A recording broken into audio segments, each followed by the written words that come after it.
Hello and welcome to the Street Crime Australia YouTube channel. Please don't forget to like, share, comment and subscribe. Today we're going to look at a legend in the Australian criminal underworld who will never be forgotten, Mick Gatto. Domenic Mick Gatto, born on the 6th of August 1955 and is an Australian businessman who is widely suspected of being involved in the Melbourne underworld. Mr. Gatto is a professional mediator within the Victorian building industry and a debt collector. Gatto was named as a standover man during the Royal Commission into the building and construction industry. The son of two Italian immigrants from Calabria, Mr. Gatto was raised in Melbourne and commenced working in the fruit and vegetable industry. A former boxer in the 1980s and 1990s, Mr. Gatto was involved in Melbourne's illegal gambling scene. In 2004, Mr. Gatto was given a 10-year gambling ban, subsequently increasing to a life ban. 2004 also, Mr. Gatto was charged with the murder of Andrew Veneman, a suspected underworld hitman. Mr. Gatto was remanded in custody for 18 months. He was eventually found not guilty at trial, during which Mr. Gatto claimed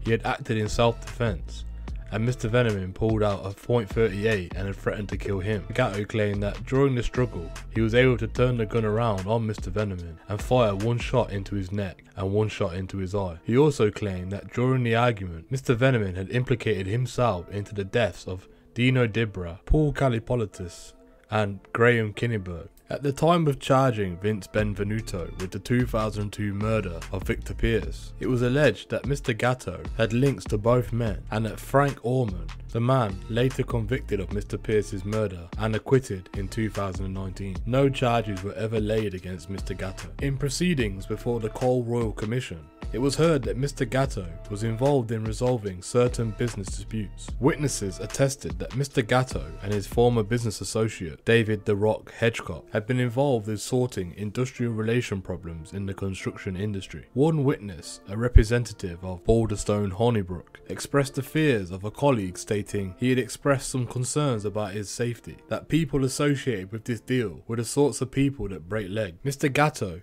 and Mr. Hedgecock's solicitor rejected any implication that they had used threats or intimidation. Appearing before the Royal Commission in 2002, Mr. Gatto claimed he was being made a scapegoat by the inquiry and strenuously denied he was a standover man. "I am not a standover man. I am not a man of ill repute. Fair enough, I've got a checkered past, but I paid for it. Whatever I've done wrong. I don't appreciate this nonsense that you are looking for someone to blame to justify your existence here today, to justify 300 investigators and teams of lawyers. You won't be justifying your existence with me. I promise you. I will fight you all the way, tooth and nail." Mick Gatto said this before the Royal Commission into Building and Construction Industry on the 20th of February 2002. In 2012, Mr. Gatto hosted a fundraising dinner for the Cure the Life Foundation, established by Sydney neurosurgeon Dr. Charlie Teo.